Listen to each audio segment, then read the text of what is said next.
All right. Let me just make sure. Yeah, I had to make sure my microphone was on and we were good. Okay, which we are. Okay, so let's get started. So today I'm going to walk you through the 9-step Calibrate framework. And I created this to help overwhelmed women stop forcing motivation and start building identity based habits. So this is going to be really good for you, especially if you just start to spiral. You get overwhelmed and then you just start to spiral and you don't know how to bring it back in to a place of center.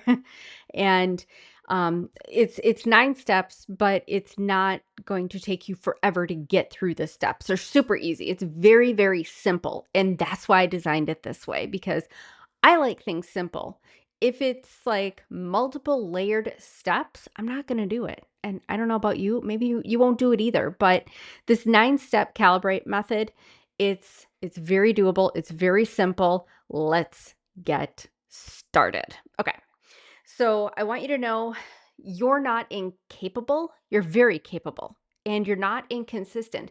It's just when you start to spiral, when you get stressed out and you spiral, you kind of hit a wall. And when that happens, everything else gets amplified. Okay. You can't make decisions. You get stressed out over the littlest thing and you get super overwhelmed. And maybe you just shut down. And um, with setting goals, we're going to be talking about goals through this video because it is important and that's what I help with. But when we talk about goals, um, most of you, I know I used to do this too. Most of us, we use external metrics to try to hit our goals. And it's just, we're mismeasuring. We're not using the right metrics that are specific to us to take us along the path of reaching our goal. So, some examples, tracking scale weight instead of how you're eating, like tracking your food intake every day, tracking revenue goals instead of decision confidence. I mean, tracking revenue goals, yes, that is very good. That is very important. But look at how much you're following through on what you're supposed to be doing. That's a really great way to measure success through decision confidence. Tracking completed to do lists instead of follow through trust. So I love completing a to do list. Doesn't always happen, but I love to do it. And sometimes I will write down something that I just did a few minutes ago. I will still write that down just to cross it off. It gives me a little win. It gives me a sense of accomplishment. And it's that internal wording, that internal dialogue saying, I can do this. So um let's talk about the calibrate method. So there's 9 steps to it. The first one is C, that's clarity of intention. Now, goals without identity, they collapse under pressure. So what that means is if you don't set specific goals, if you're very vague, like I want to lose weight, I want to work out more, I want to be more organized. Those are very, very vague goals. Okay, they're not specific. Chances are, if you write down you want to lose weight, you're not going to because what are you going to measure it against?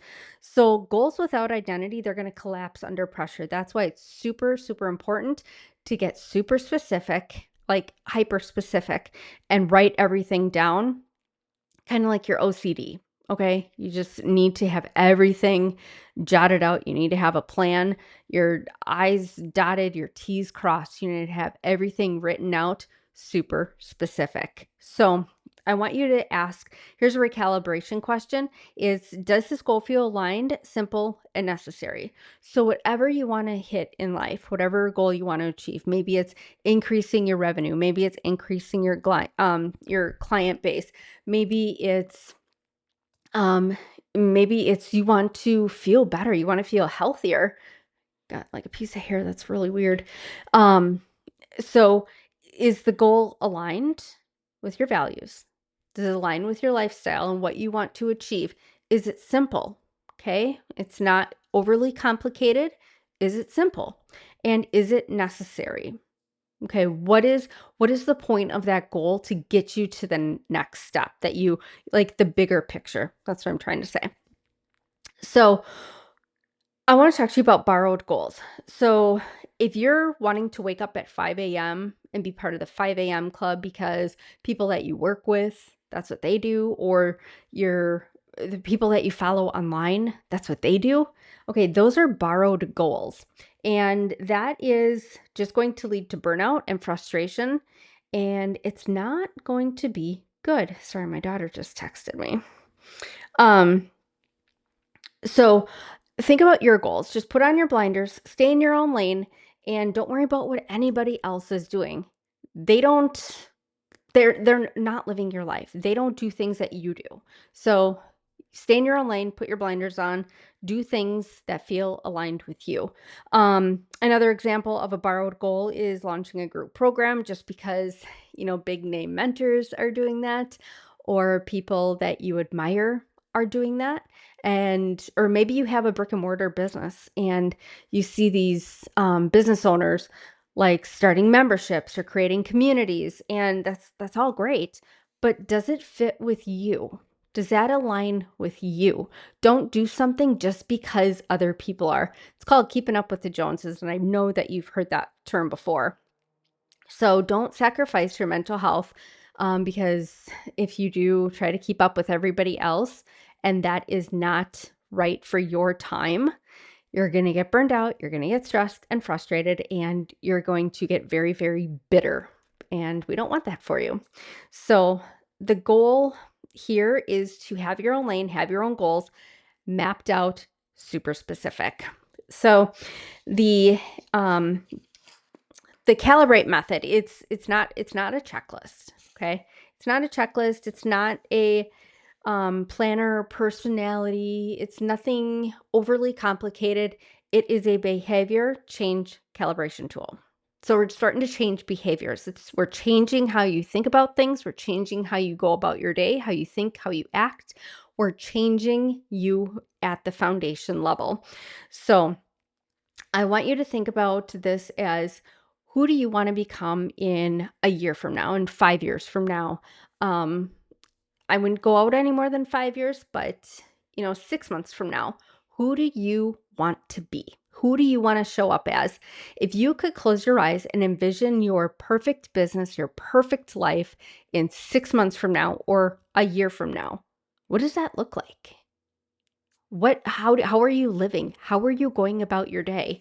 Are you still working for somebody, or are you having a very successful business? Um, So right now, I want you to start thinking how your future self lives and acts, um, and start acting like her now. Okay. So there's one question that you ask yourself every day, and you can write this on a post-it note and just put it on your bathroom mirror. Is, am I living like her? Yes or no? Very simple, very easy. It's just you can't take away from that question. Don't add to that question. It's a yes or no. So it's not a maybe. Are you living like who you want to become? Like your future self? Are you living like her? Yes or no? If it's no, you have some work to do. If it's yes, you're in alignment. And alignment is going to be very, very simple. So let's start breaking down the calibrate method. So we already talked about C. A is alignment to lifestyle. Um, you know how on Mondays where you have like a ton of energy, ton of motivation, you have great expectations for the week, you assume you can do a lot more than you actually can.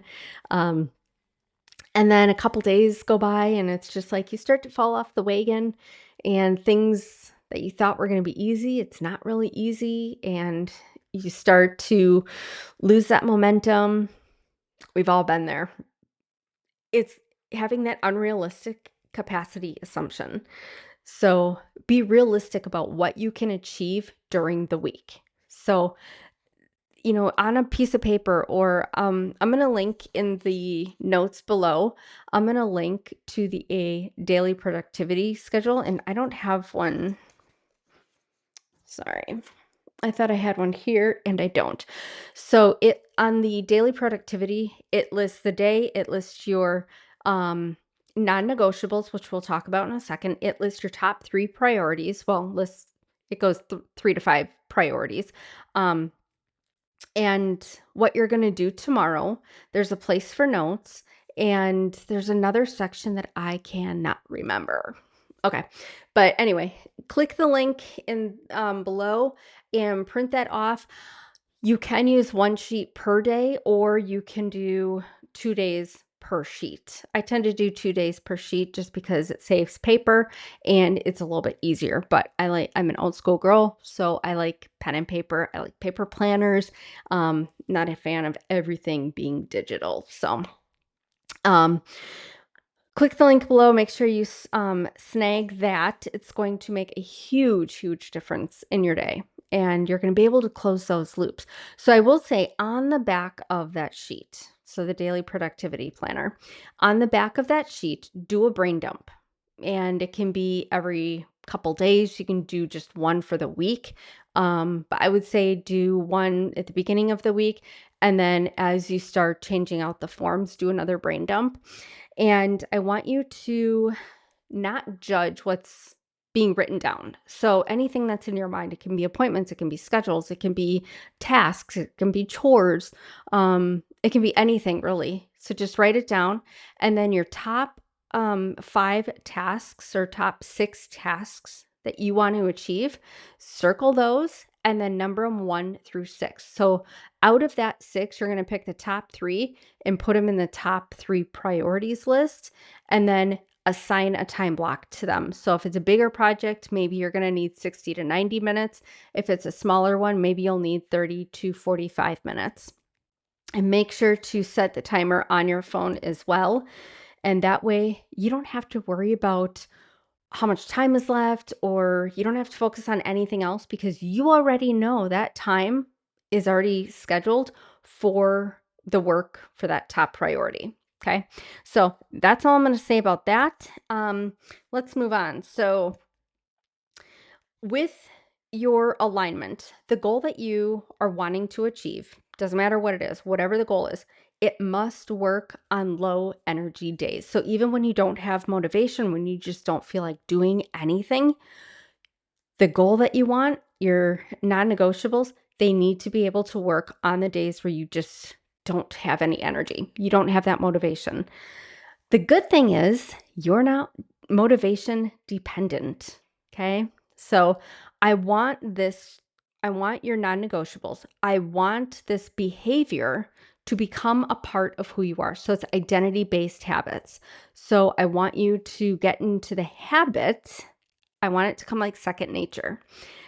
So you just do it without thinking, and it's going to come a lot easier to you. So it might be a little difficult at first, but it's going to be sustainable, and sustainability beats intensity every single time.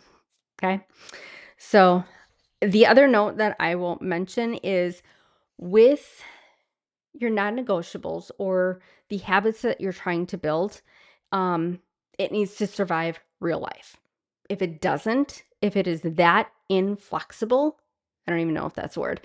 If it is that rigid that there is no movement, you need to pivot. Okay, you need to change something.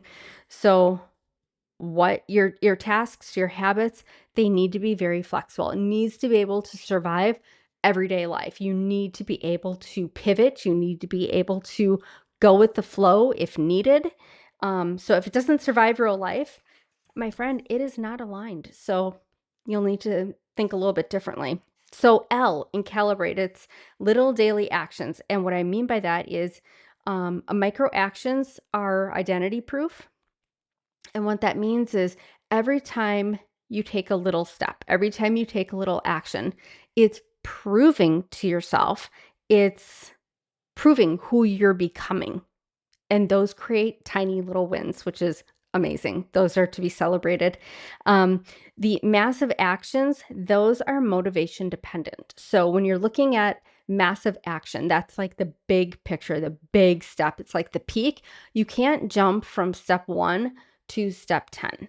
Okay. That just doesn't work. You need to take those little micro steps in between to be able to reach step 10. So, micro actions are identity proof because they're repeatable. They reinforce that you keep promises to yourself. They create behavior evidence and they reduce friction and resistance. And then they build trust instead of pressure. So, I know I just said a lot in that one, but I'm going to say it again. Micro actions. So, those little steps that we just talked about, they're repeatable. Um, they reinforce that you can keep promises to yourself. They create behavior evidence. They reduce friction and resistance, so that pushback, you won't have that if it's a small little step. And it builds trust instead of pressure. So right there, it should feel like a weight is lifted off your shoulders. Massive actions, however, that are motivation dependent, they require you to have that emotional hype, to get pumped up about doing something, like talking yourself into it. I've done that over a lot. I've done that a lot over the years. And it was like, I didn't really want to do it, but I had to talk myself into it and I didn't enjoy it. And then with massive actions, that's where you collapse on those low energy days and you don't do anything. It's kind of like you take a step back. Now, some people might see that and say, oh my gosh, I didn't get to work out today. I didn't close, I didn't get my tasks done. I didn't get my calls in for clients, whatever the case may be. And then they'll just kind of wash their hands of it and give up and then tell themselves, I knew I couldn't do it. It's too hard. I'll never be able to accomplish that. I can't do it. That's all negative. Okay. That's not who you're becoming. That's what we're trying to get away from. So don't look at the big picture. Don't look at the big step. Look at the micro steps, the smaller, repeatable actions that you can do day in and day out that are going to keep getting you closer to your bigger goal. Um, and then with, I want to talk to you about the non-negotiable floor. So on that sheet of paper that I was talking about, the daily planner, there is a place for 5 non-negotiables. And I would say pick 3 to 5 and keep those for the month. Okay. 30 days to create a habit. Now I've heard some people say 28 days. I've heard other people say 60 or 75 days. It's however long it takes you to create a habit. It's going to be different for everybody. So, the non negotiable floor is things that you do every day, regardless. So, maybe it's journaling, maybe it's meditating, maybe it's reading a devotional. Maybe it's getting out right in the morning, right when you get up for 15 to 20 minutes of walking outside, getting that sun. Maybe it's hot water and lemon and electrolytes. I mean, that could be a non-negotiable. Um, Maybe it's no screen time, but 30 or 60 minutes before bed. That could be a non-negotiable. It can be whatever you want it to be. So that non-negotiable, it's you're aligning one aligned decision per day. Um, and then that non-negotiable floor, it's going to help create that consistency. And I want you to ask yourself, you can do this in a journal or just in your mind or on your phone. Did I complete my minimum for today? So, did you complete your non negotiables for the day? I hope you say yes. Um, why that matters, it's completion. When you start crossing off, like, yeah, I did my non negotiable, I did that non negotiable, I drank my water, my hot water and lemon right when I got up, I got out for movement. It's closing those loops and it's building that self trust, which is something that most of us need to help change our behavior, to help change our mindset. And then for calibrate, internal resistance check. So resistance is more like a safety mechanism. It's not sabotage. It's just that safety place. So when you can name, if you're feeling pushback, if you feel like something is hard, you're feeling resistance, I want you to name it. And again, you can write it down in a journal or on a piece of paper. But once you identify what the resistance is, it becomes less powerful and it removes any shame. So With that, I want you to set a rule for yourself that you do not negotiate with fear. Fear is very crippling. It can keep you in paralysis mode. Um, but I want you to observe it. When you feel that resistance, when you feel afraid to do something, I want you to pause. I want you to name it or acknowledge it and then name it. And then I want you to let it go. Okay. It's as easy as that. You can do the 3-step count, which is what I do when I really don't want to do something. I count to 3 and then I do it. So one of the times that I really had to I really had to do this is a few years ago. When was that? 2017. We were out in Vegas and we went ziplining through Old Town Vegas, and we were really high up. And I don't like heights, and I was terrified. Like my heart rate was going. I felt like my heart was going to jump out of my chest. And I kept telling myself, I'm so excited to do this. So I'm hyping myself up. Like that was a big thing. I'm hyping myself up. And as we walked up the steps, like we had to walk up a ton of steps to get up. I don't remember how many stories we were. I think we were 10 stories high.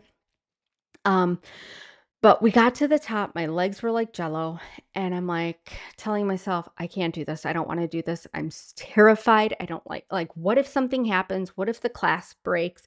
Like all these negative things are going through my mind. And I'm like, it's a beautiful night. Okay. I'm looking out over Vegas. It's like 10 o'clock at night. I can see all the lights. It was so pretty. And I'm like, I'm really excited to do this. This is a new experience. I'm excited. This is a new challenge for me. It's something I'm going to overcome. And I started really hyping myself up and I started to believe it. And by the time it got to my turn, like the if you've never done that, so you're laying down like Superman. So my arms are out in front and there's like a wall in front of us, and the wall opens, the door opens down, and I can see everything and I can see how high I am. I was terrified. My palms were sweating, my heart was racing, and I'm like, this is going to be so awesome. This is going to be so great, so cool. And I'm like, make sure I'm like fully strapped in, like you triple checked everything. And he's like, yeah, you're fine. You're good. I'm like, okay. So I was able to acknowledge my fear. I was afraid of being up so high. I was afraid of ziplining over people that look like ants below me. Um, and I talked myself into having the best time. And I remember as soon as I got that push off, I'm yelling, I'm screaming. I was happy, not screaming out of fear, but I was screaming out of excitement. And I'm like, this is awesome. This is so cool. And I moved away from fear. I conquered something that I never thought I'd be able to do, but I talked myself into it anyway. I hyped myself up and I moved away from that fear. So now my bar is set a little bit higher because I know I conquered something that was so scary. If I can do that, I can do another scary thing. So, um, do not negotiate with fear.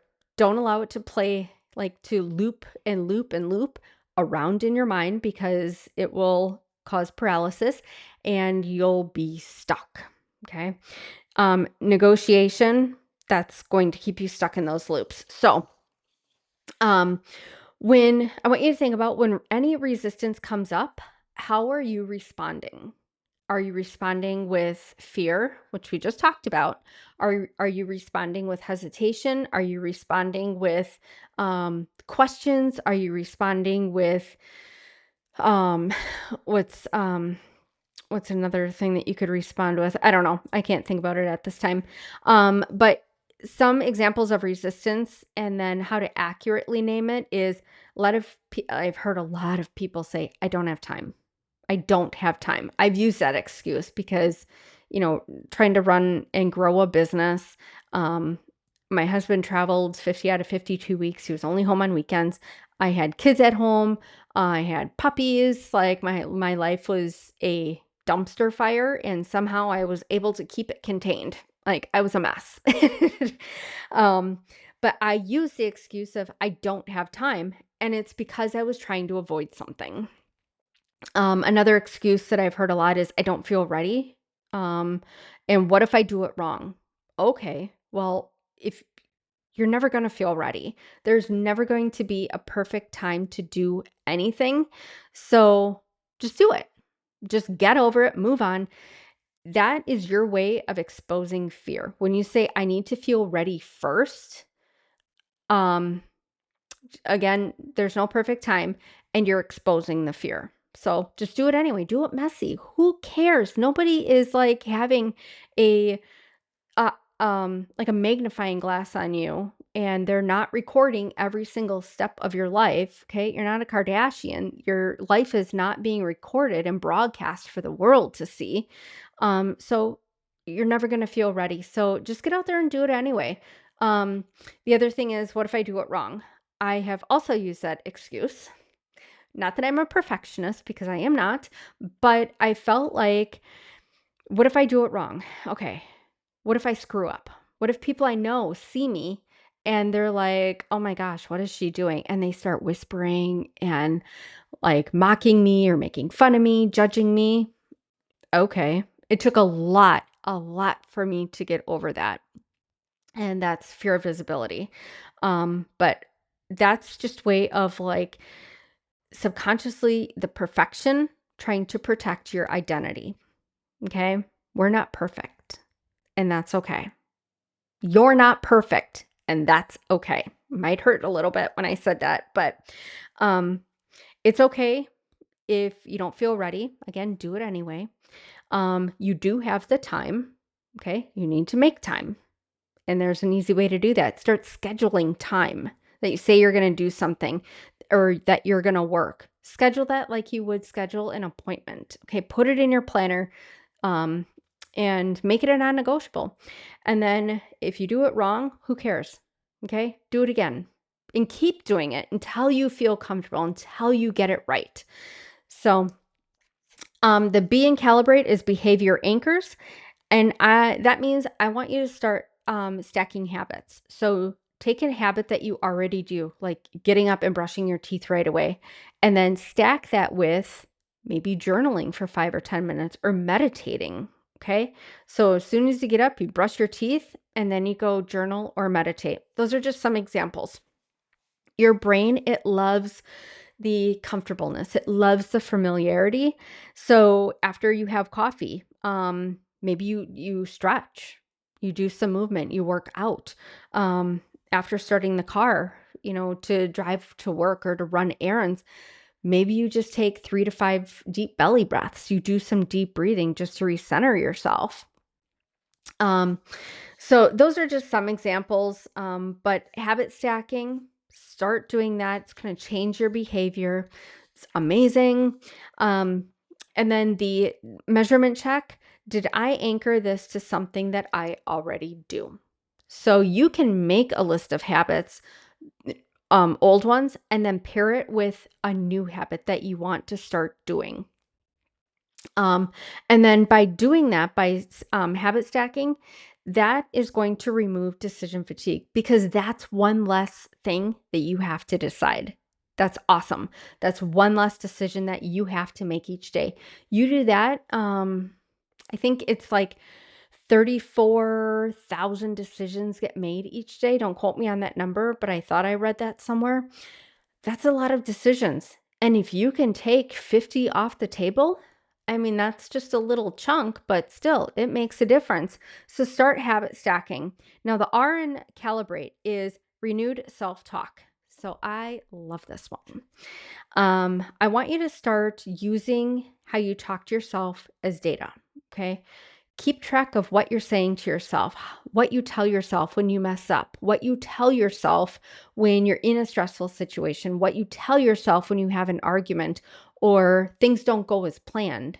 Okay? How are you talking to yourself? Are you telling yourself that you're stupid, that you'll never learn, you'll never understand it, you'll never catch on, you're too old, you're too lazy, you're too overweight, blah blah blah. Okay, what are you telling yourself? Um I always like to tell people that talk to yourself how you would talk to your your 90-year-old grandma or your 5-year-old kid. Okay? You're going to show a lot of compassion. Okay? A lot of compassion. That's how you need to talk to yourself. So, thoughts shape emotional responses, emotions drive action, actions reinforce identity, and identity feeds future thoughts.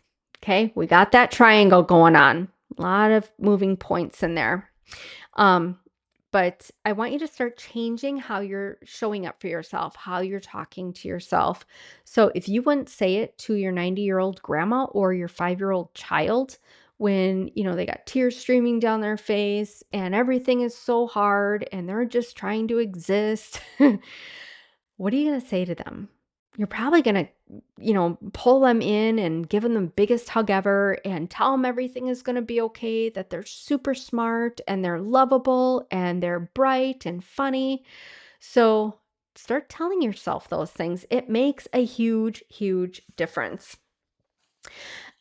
When you say I can't, it creates kind of like it shuts the door. It creates a boundary. It creates not a boundary, but a wall. It creates a wall because there's no opportunity when you tell yourself I can't do something. That's like the end all be all. Okay, there's no point in moving forward if you think you can't. You're not going to be able to. So Henry Ford said, whether you think you can or you think you can't, you're going to be right. So, what are you telling yourself? So, instead of I can't, I want you to start using the phrase, this is who I am now. Okay? Just a couple little words, 5 little words, or 6 words. This is who I am now. Okay? It's going to change everything. So, when you tell yourself, I'm bad at consistency, no, you're not. You bounce back. Okay? You return quickly. Okay? And then you get the ball rolling. I always fall off the wagon. Maybe, not always though. Okay? You're not going to put yourself in a box. So, yeah, maybe some things are difficult. It takes a little bit longer to learn. Maybe you do fall off the wagon. And the good thing is you can get right back on. And then when you say, I don't trust myself, okay, you're closing that door. Stop doing that. I want you to say, I keep small promises. So I have heard people say when they go out, and we're talking about, so I haven't drank in over a year. So as of this recording, I stopped drinking December 31st, 2025. So it has been, no, 2024. It has been over 365 days since I've had alcohol. I feel amazing. And I cut it out cold turkey. And I have heard people say, "Oh, I can't go out and have just 2 drinks. I can't do that. I can't just have, 1 bite of bread." Okay, if it's really good bread, if it's freshly baked, like, I get it. But don't say, "I don't trust myself." You say, "I keep small promises." So maybe you decide beforehand, do that, decide beforehand, I'm going to go out, I'm going to have fun, I'm going to socialize, it's going to be a great night, I'm going to have 2 drinks, and then I'm going to have club soda and lime. Okay? That's what I had to do. Like years ago when I stopped drinking for 10 months. Um so by doing that, you're setting yourself up to win. You're telling yourself, I'm only going to have 2 drinks when I go out. Okay. You're going to keep that promise to yourself. Okay. It's a small promise. It's going to increase that little win for you. And it's like, you're not going to leave yourself behind. You don't want to fail yourself. You don't want to let yourself down. Um, so, identity statements like I keep small promises, I return quickly, I recalibrate fast. Those are small identity statements that are going to like bypass willpower. Okay. Um, Now, a measurement check is what did I say to myself when it got hard? Okay. Check in with yourself. Are you telling yourself that it's too hard? You can't do it? I hope not. So that's another thing to change and to work on. For some people, it might come really easy. For others, it's going to be like a little work in progress, and that's okay. There is no rule book. That's the nice thing. So for some people, it's going to take a little bit longer. There's going to be some pushback. There's going to be some struggle. in the beginning, but over time it's going to get easier and easier and easier. And then it's just going to become a part of who you are because this is who I am now. Okay. See where I'm going with this? The A in calibrate is accountability touch point. So accountability, it's an honest reflection without spiral. Okay. It's not meant to punish. Shame destroys consistency. So don't get hard on yourself. Don't beat yourself up if you were planning on doing something and plans had to change. Okay, you have to be flexible. Again, remember what I said earlier, if it doesn't survive real life, it's not in alignment. So make everything that you do suitable for everyday life. You have to be flexible. So with the measurement check for that, did I reflect without self-attack? So how are you reflecting? What are you doing? Okay. It can be just 5 minutes. It can be 10 minutes. It can be right before you close your eyes to go to sleep. Just think about your day. Think about how you went about it, how you thought, how you talked to yourself. So just check in with yourself. The reflection, it's going to help create course correction down the road. Okay. So the T is tiny wins tracking. So the brain loves quick wins. It loves to celebrate. We love to celebrate, right? So when you celebrate, when you get a quick win, you followed through on something, you closed those loops, you did something good, you talked to yourself in a healthy way, you started changing. When you came to a fork in the road, you didn't go the old way, you chose a better path, you chose the new path. So that's something to be celebrated. And then it feels good and you want to repeat that, right? Okay. The brain releases dopamine when effort is acknowledged. We all know that feeling. It's like, ooh, I feel really, really good. Like I did something I didn't think I was able to. I did it anyway. This feels amazing. Heck yeah, I want to do that again. I want to do it tomorrow. I want to do it right now. Okay. Um, what feels rewarding gets repeated. And when you ignore your progress, everything else is going to fade away. Okay. It trains disengagement. So celebrate those wins, exaggerate those wins, no matter how big or how small, exaggerate it. Post it online, tell your friends, tell your family. Like, go out and get your nails done, go get a massage, go buy that purse that you've been wanting, whatever it is. So give yourself permission to exaggerate. All right, how are we doing on time? Okay, we're almost done. Okay, almost done. How far are we? 37 minutes. Okay. Um, with the measurement check, what progress can you celebrate today? Okay, what are you going to celebrate? Maybe you got 5 more people on your email list. Maybe you were able to post a week's worth of social media content. Maybe you sent out, or maybe you scheduled your email sequence, or you sent out those 5 emails for the week. Whatever it is, celebrate it. Okay, it's don't shoot down the small things because, like I said, it's going to create that disengagement. It's going to be like, oh, well, I really didn't do anything. Yeah, I got 5 people. Whoopee. Yeah, okay. That is not the right way to look at this. So, um, think about your tiny wins. You're choosing rest instead of forcing. Okay, allowing yourself that downtime. Maybe you paused before reacting in an argument or a confrontation. Maybe you kept a promise to yourself, or you stopped spiraling faster. Like you did not allow your mind to go 50 different directions, and you stayed mindful. You stayed present on the time, and you were in control. So progress, it's going to fuel that persistence. And again, it's going to become like second nature. It's going to become a part of who you are. So the E is embodiment evidence. So this is the good stuff. When you embody who you're becoming, you're going to act like her. You're going to talk like her. You're going to think like her. All the good stuff. Okay. That action, it's real proof of change. So if it helps, create who you want to be. Like take a picture of yourself or you can do like an AI photo or whatever it is. And it's kind of like a vision board. Okay. My vision board's behind my computer. I'm looking at it. And, um, you know, create like that vision board for yourself. Where are you living? What kind of car are you driving? What is your day-to-day life look like? What kind of clothes are you wearing? What are you reading? What music are you listening to? What experience are you having? Where are you traveling to? So the more specific that you can get with this, the better.